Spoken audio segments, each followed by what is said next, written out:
esse aqui. Mas para que vocês, para que a gente tenha um entendimento adequado do que esse texto está dizendo, o que para mim ficou, achei importante trazer para vocês. Trazer para vocês uma história, falar para vocês sobre como é que nós pensamos hoje. E a maneira como nós somos, como é que o nosso pensamento funciona hoje. Eu quero eu quero contar um pouquinho da história para vocês, bem rapidamente, para que a gente entenda que esse pensamento, conforme nós pensamos a modernidade hoje, pode influenciar profundamente no que nós pensamos sobre um texto bíblico como esse, e não tirarmos dele a verdade mais absoluta e aquela que realmente vai transformar a nossa vida. Então, eu quero começar essa história para mostrar para vocês que no século XVI teve um homem chamado René Descartes. Ele foi um filósofo, foi um físico, ele foi um matemático, e ele fez uma afirmação muito interessante a partir dos estudos dele. E a afirmação foi: penso, logo existo. A sua proposta é que o centro da existência do ser humano é pensar e refletir. Essa é a tônica dessa frase, é a tônica desse pensamento. Ou seja, para René Descartes ele diz assim: o centro da existência nossa, nós conheceremos toda a criação a partir do momento que nós a analisarmos, experimentarmos, observarmos. E assim, desse modo, nós vamos chegar a uma racionalização dessas coisas, e nós então faremos o quê? Simples, entenderemos as coisas. Então, quero conhecer a minha mulher, faço simplesmente, analiso, experimento, observo, racionalizo tudo isso que aconteceu, ponto. Eu conheço ela, e aí então eu posso instruir. Para René Descartes, o pensamento é esse, e meus irmãos, esse pensamento, esse modo de pensar, considera o ser humano um simples intelecto, considera o discipulado e o aprendizado como um simples depositar de ideias na mente de alguém. Então, fica simples a equação. Matemática agora. Se você é o que pensa, bom, então mudar o que você pensa automaticamente muda quem você é. Ponto, simples. Agora, pasmem, esse modo de pensar modelou toda uma era, a modernidade toda. Isso se espalhou, essa forma de pensar, ela se espalhou, ela ficou, e ela está hoje presente ainda. Agora olha só, no século XX, um neurocientista chamado Antônio Damasio, ele escreveu um livro, e o livro dele tinha um título sugestivo de O Erro de Descartes. O que ele propunha, o Damasio? Ele escreve esse livro onde ele afirma que o centro da existência do ser humano não envolve apenas o racional. Ele não nega o que Descartes disse, mas ele diz também que envolve isso, mas envolve alguma coisa muito importante também. Envolve alguma coisa tão importante quanto mais importante do que isso, que é as emoções. As emoções.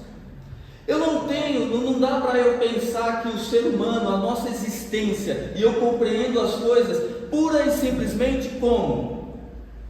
Pensar, racionalizando, analisar, experimentar e observar. As emoções, elas estão muito fortes ali. E aí Descartes, ele vai demonstrar isso falando para a gente de uma coisa falando para a gente de uma emoção chamada medo. O medo, essa emoção do medo é impressionante, que o medo, ele serve para nos paralisar. Para quê? Para que a gente tome uma atitude de fuga ou de luta. Então, por exemplo, eu estou aqui com vocês, aí de repente começa a estar um negócio ali e pegar fogo. O que vai acontecer comigo ou com vocês automaticamente? A gente vai fazer assim, um estado de...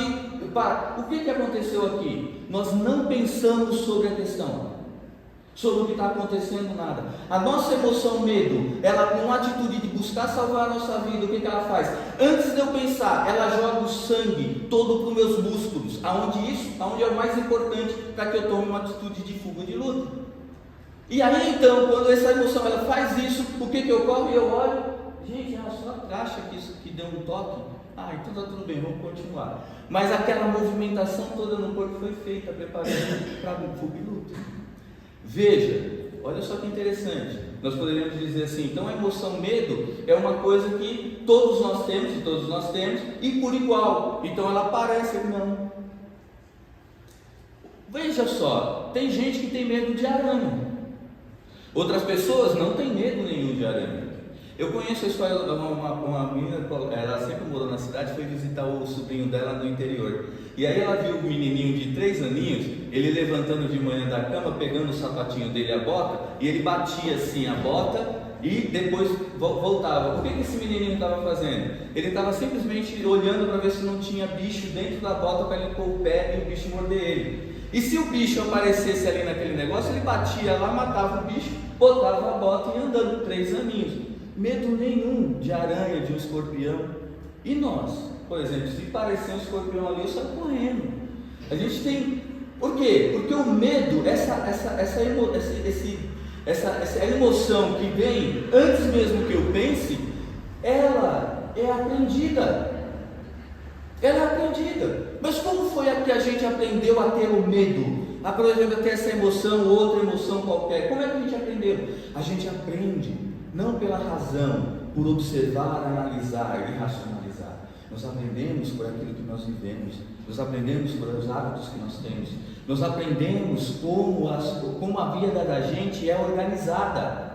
Como é que eu pratico cada movimento na minha vida? Eu levanto, faço isso, faço aquilo. Essas coisas elas nos ensinam de uma forma profunda.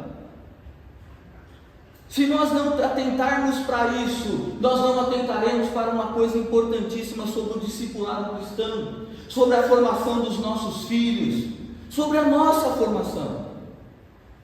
Por que nós temos certos desejos e anseios que nos impulsionam para um lugar diferente daquilo que nós sabemos e temos convicção de que é o lugar certo? Nós estamos sendo impulsionados para a direita, mas nós pensamos e sabemos que o caminho correto é para a esquerda. Por que isso acontece? Porque muitas vezes nós sabemos mesmo muita coisa, mas só que nós não entendemos o que nós somos cartesianos. Nós não entendemos que faz parte do aprendizado e do introjetar da vida da gente o hábito.